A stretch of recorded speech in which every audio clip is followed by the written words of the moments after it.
Hello and welcome to ITV News Central. On the programme tonight, major disruption to rail services at Birmingham New Street Station after damage to an overhead line. Also in the programme, the families from Shropshire who helped to highlight the biggest maternity scandal in the history of the NHS. They knew what was going on at this trust. It didn't just happen by accident and it didn't just happen overnight. They knew and they turned a blind eye to what was going on. How working from home could be more of a struggle as energy bills start to soar. Join me live as artists from around the world gather right here in the Midlands ahead of tonight's Concert for Ukraine. And across the Midlands, the chances of seeing wonderful sunsets like this are diminishing quickly. The question is, what will take its place? Join me later and I'll let you know.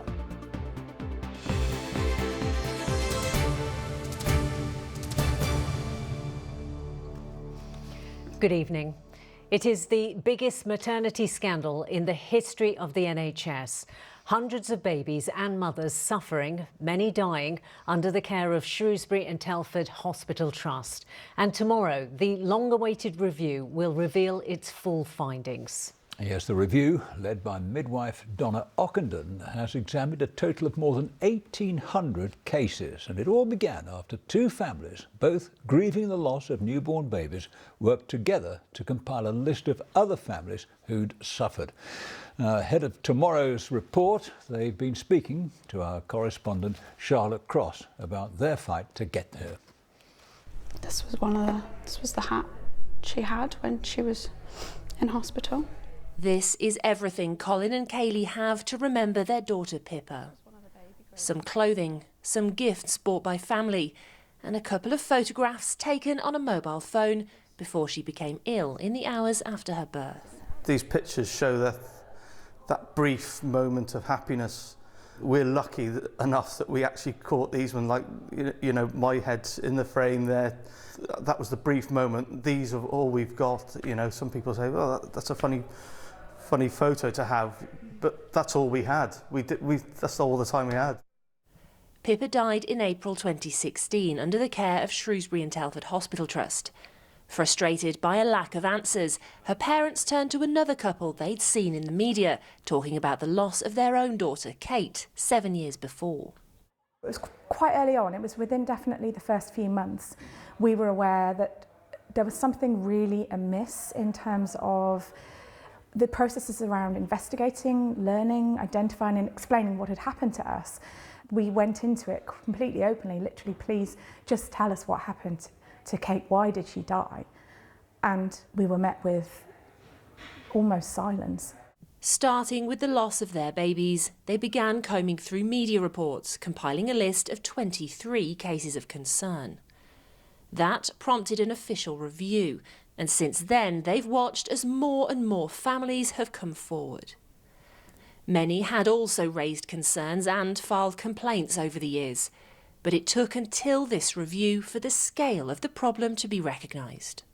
All of the bodies and organisations that should be there, the regulators who have failed, not just us, but all of the families, through their inability to have got to the bottom of this sooner. They knew what was going on at this trust. It didn't just happen by accident and it didn't just happen overnight. They knew and they turned a blind eye to what was going on. Now they hope their work can prompt change, not just in Shropshire, but the way that mothers, babies and families are treated across the NHS. I think it's really important that they look at how they listen to mothers and actually acknowledge that mothers know they've got instincts and you need to hear that. Bad things do happen and you've got to ensure that those mothers and those families are listened to and not ignored. This is now a watershed moment for these two families. After years of campaigning and fighting, they hope they can start to move forward. I don't think I've had any room to grieve for Kate at all. I feel at times completely disconnected to what happened to me and at other times completely overwhelmed by it. There's no kind of normalcy there, and I really am working hard to achieve that, because it's very, very important to me to remain connected to Kate, but to remain here for Isabella and for Rich. And we will have a special programme live from Shrewsbury tomorrow night, so do join us at the usual time of 6 o'clock. To other news, a 2-year-old boy is in a critical but stable condition at Birmingham Children's Hospital after being attacked by dogs in Worcestershire. It happened at an address in Egdon, just east of Worcester, yesterday morning. Police say 3 dogs have been removed from the property and say there's no further risk to the public. Their investigation continues. There are delays to rail services tonight after problems at Birmingham New Street Station. And it's because of damage to an overhead line just outside the station. Well, let's cross live now to our correspondent Mark Goff, who's there for us. Mark, what's the latest on this? Yeah, a few problems here tonight. Basically, some power cables have come down in a tunnel just outside New Street Station, which is heading north. Now, that means that if you're trying to get home to Wolverhampton tonight from Birmingham New Street Station, well, you can't, not at the moment anyway, as of 10 minutes ago when I last checked. It also means any trains coming from the north are stopping at Wolverhampton. They can't come through to New Street Station. Sorry, they're not stopping at Wolverhampton, they're being diverted around. Can you get to the Ukrainian concert at the NEC? Yes, you can. If you're going from Birmingham, that's absolutely fine. Those services are fine. And as I say, if you are coming from the north, the trains are being diverted around the problem in that tunnel just outside the station. And you get to Stetchford, then to Birmingham International, but you don't need to change trains. OK, Mark, thanks for that. Now, for many people, the one positive aspect of COVID was that they could work from home and perhaps achieve the perfect work-life balance. But maybe it wasn't all it's cracked up to be. Rising household bills are making people think twice about staying away from the office. Well, figures show in the Midlands the daily standing charge for electricity bills alone will rise by 22 pence a day to 46 pence. James Webster has more on this. Sian Smith is a marketing consultant and runs her business from her home in Studley. But the rising cost of energy means sometimes she'll wear up to 5 layers of clothing to save money on her heating. Just turn the heating off in the day when there's nobody else here, which does mean it's chillier. So I try to sort of wrap it warm and just turn off any appliances that I don't need, don't leave things on standby. All of the energy saving tips that you've heard about. Those are the things that we're trying to do, really. More than a third of adults say they work from home at least once a week. That means powering things like a computer or laptop, monitor and table lamp. One estimate puts those running costs at £216 per year. On top of that is the cost of heating and lighting. And with those bills rising by almost £700 later this week for an average household, those running costs will get even higher. In a recent survey, a fifth of workers said rising household bills means working from home, like I'm doing here, is no longer saving them money. And that means more people could be tempted to do what I'm doing now, stick the suit on and head to the office. But with petrol and diesel costs so high, that option too is also now more expensive. Some companies are looking at what they can do to help their staff who are struggling with rising bills. Natalie Quayle's company sells cosmetic dental products. The specialist nature of what they do means she's keen to retain her current staff. We've been discussing with our employees several different incentives that we can also manage with the business. One is compressed hours, so looking at offering the same pay but working a 4-day week to reduce travel costs. And the second option is we're looking at working a 5-day week as they do currently, but offering a 10% increase in their pay. But not all companies will be able to find extra financial help, so workers themselves will need to look for ways of keeping their bills in check. You can use the flooring as a way of to say, you know, this is the dining space, this is the living space. The TV property expert Kunle Barker says there's lots of things people can do. Make sure your desk is in a well-lit area, next to a window or adjacent to one, if you can. If you need to use artificial light, then make sure it's on a dimmer. The other problem to solve is the heat. Of course, make sure you're just heating one room. That makes absolute sense. The actual way to deal with the heat problem is to conserve more heat. So that's insulation. Working from home looks like something that's here to stay, but with experts also saying the same about more expensive energy, working out where the balance lies between the costs and benefits is something many people will have to consider more carefully. James Webster, ITV News. Well, this story certainly got you talking on our social media pages, and you've been telling us what you think. We'll start with Helen Bolton from Birmingham, who says, I just bundle up when working from home, save so much time and money as I don't have to pay for school club and bus fares. That's £10 a day, and it adds up over the week. Yes, Mel Anderson says, well, my company doesn't pay for the electricity, etc., but then I save money in other ways, like not losing time off work when a dependent is ill and at home. This year may be a little different with higher costs, but no way would I want to go back to the office. That's a definite response, isn't it? John Tidmarsh says, I can't afford to work from home due to the energy costs. I can't afford to drive to the office due to the fuel costs. That's true, isn't it? A dilemma shared by many, I'm sure. Thanks for everyone who got in touch. Now, you're watching ITV News Central, and still to come on the programme, an all-star fundraiser. We're live behind the scenes at the Concert for Ukraine in Birmingham.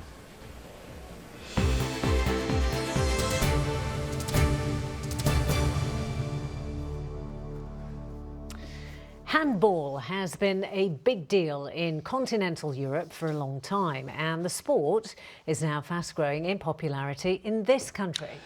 It's apparently pacey, energetic and a great way to keep fit, as Peter Byrne found out at one school in Burton-upon-Trent.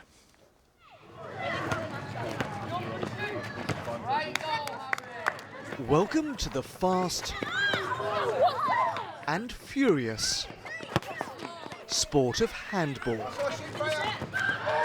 It's sort of a cross between basketball and football, although some say it's like water polo without the water. However you want to describe it, these 10 and 11-year-olds can't get enough of it. I love the way you can pass all the different ways and how small the ball is so it can just fit in your hand. It gets your body moving and it's a really good exercise sport to play. You're just like always thinking like move and pass, move and pass. I really like the team aspects of it and like working as a team, and I also like the scoring.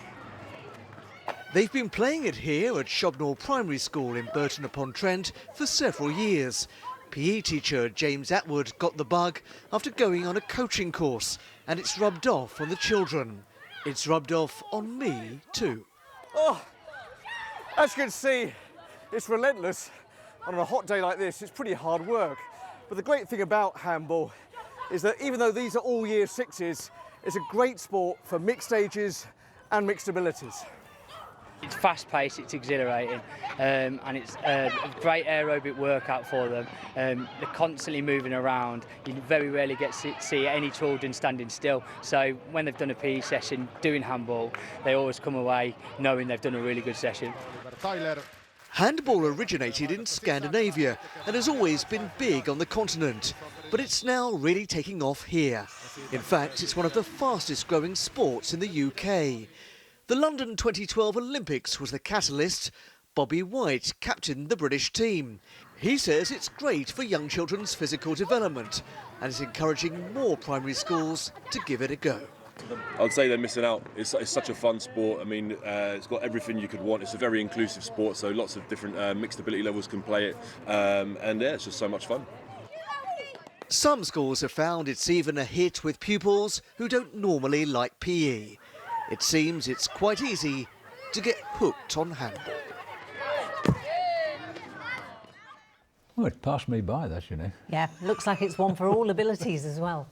The ITV Evening News is on after us. Here's Mary Nightingale with the details. On the programme, as the first fines are issued over lockdown rule breaking in Downing Street and Whitehall, did the Prime Minister knowingly mislead Parliament? We have reaction of those who lost loved ones to COVID. I should have banged that door down in the hospital and said I'm seeing my husband because they broke the rules and got away with it. The Queen did attend the Duke of Edinburgh's memorial service, choosing to arrive with Prince Andrew at her side. The Chelsea owner Roman Abramovich appears at the latest round of negotiations between Russia and Ukraine after reportedly being poisoned at earlier peace talks. And we are just hours from tonight's concert for Ukraine. Well, do join me for those stories and more at 6:30.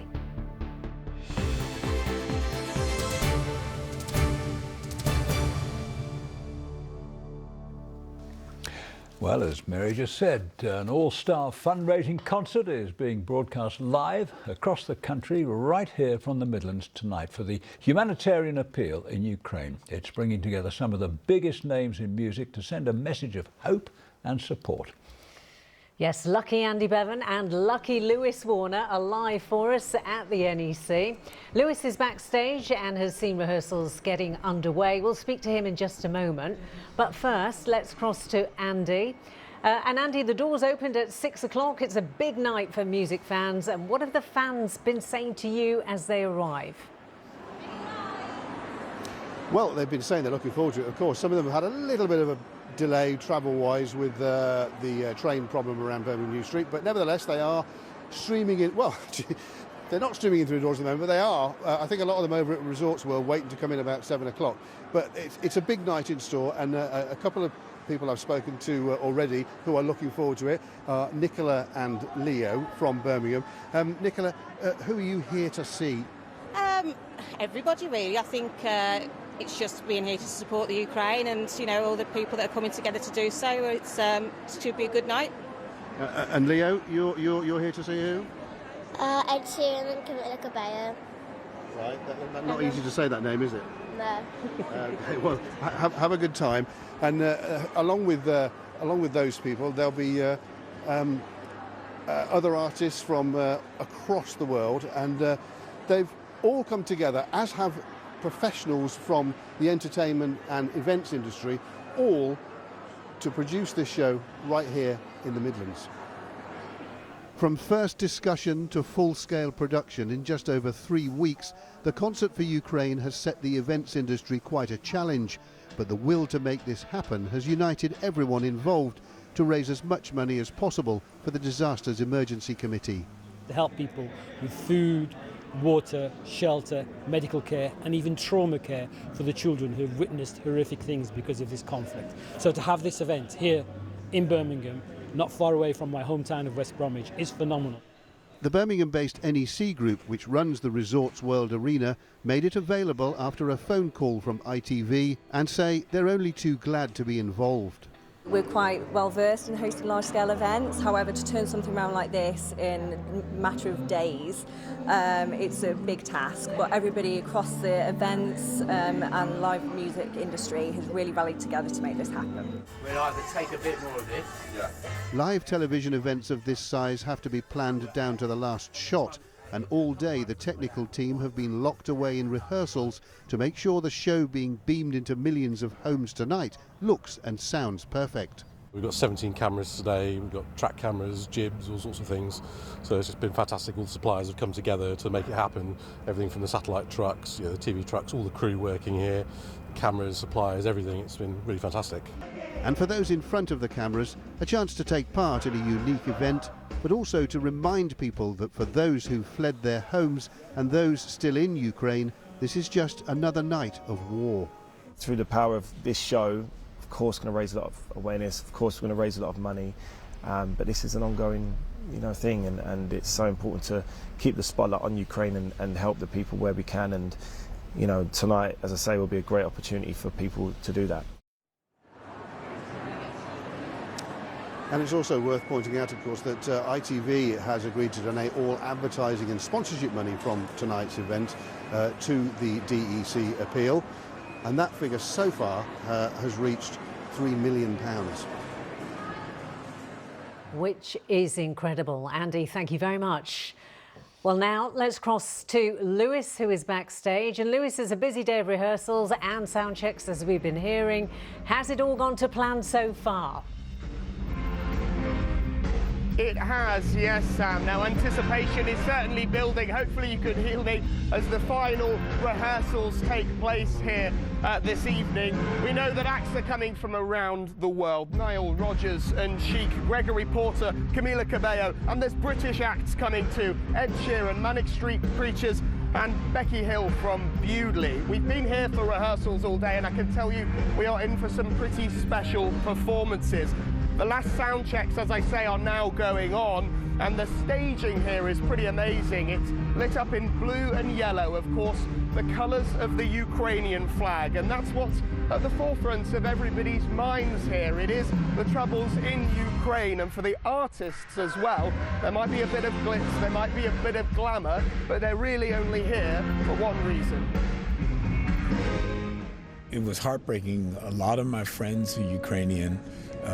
Some of my employees are, I support so many people, and I wanted to try and help as quickly as possible. Of course, by all means, I would do it without even a thought, but having to do it is what's sort of breaking my heart a bit. I think you can only hope that the sound and vibrations you produce through your playing really just kind of help flick a switch for people and help make them take an action as opposed to stay passive. I hope they feel uplifted. I hope they feel inspired to help themselves. And yeah, I'm just happy I can sing Brighter Days, which is quite an uplifting song. And just positivity. We're all going through quite difficult times these past few years. And just a reminder that through unity, through us thinking, hopefully, of a positive future that can be realised. Well, as we can see here in the arena now, the final seat checks are taking place before people are allowed in. They will be allowed in any moment now. And of course, I've been speaking to lots of artists here today as the final rehearsal comes to an end. A lot of them felt, when we, like many of us did at the end, when we saw the Ukraine invasion, that we felt pretty hopeless. But they found that actually their music is a way for them to try and help what's going on. They want their music to be used as a way to encourage people to donate to that DEC appeal. Earlier we saw Nile Rodgers and Chic rehearsing their song We Are Family, and I think largely that will be the sentiment coming from this concert tonight, a sentiment of family and unity from the world, from the UK, reaching a hand out to Ukraine. Yes, very much supported by certainly all the people in this region and indeed probably the country.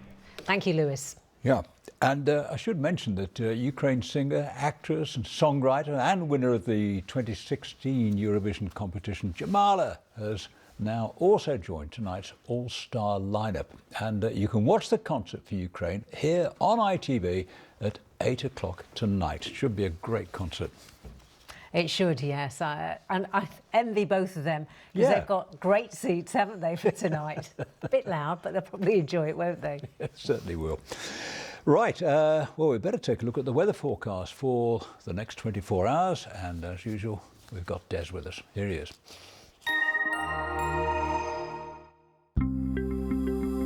Making the most of it, whatever the weather.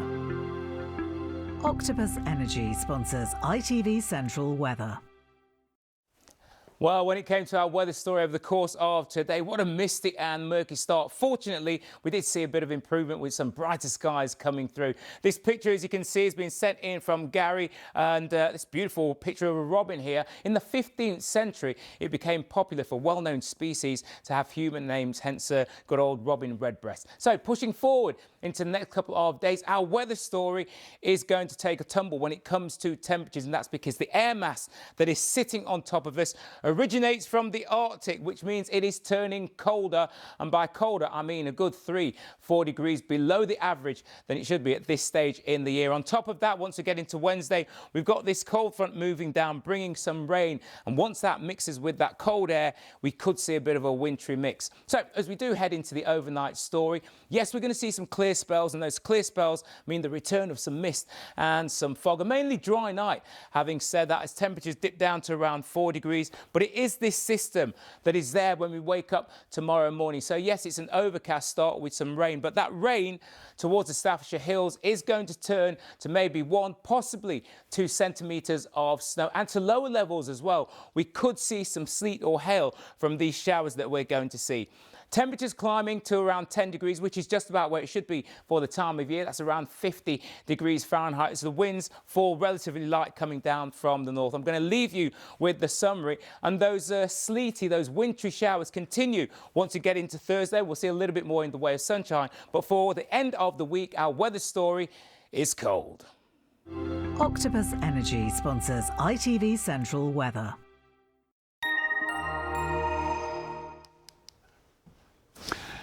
And that's just about it from us. If you're thinking of heading off down to Resorts World, save yourself the problem, because all the tickets sold out within 45 minutes. They did, I know, because I tried and there was 4,000 people ahead of me and I thought, well, I'll never get to work. Best thing, stay with us, switch on at 8 o'clock and really enjoy the concert here on ITV. We're back tomorrow with an update, of course, at 10:30, and the news is next. Bye-bye.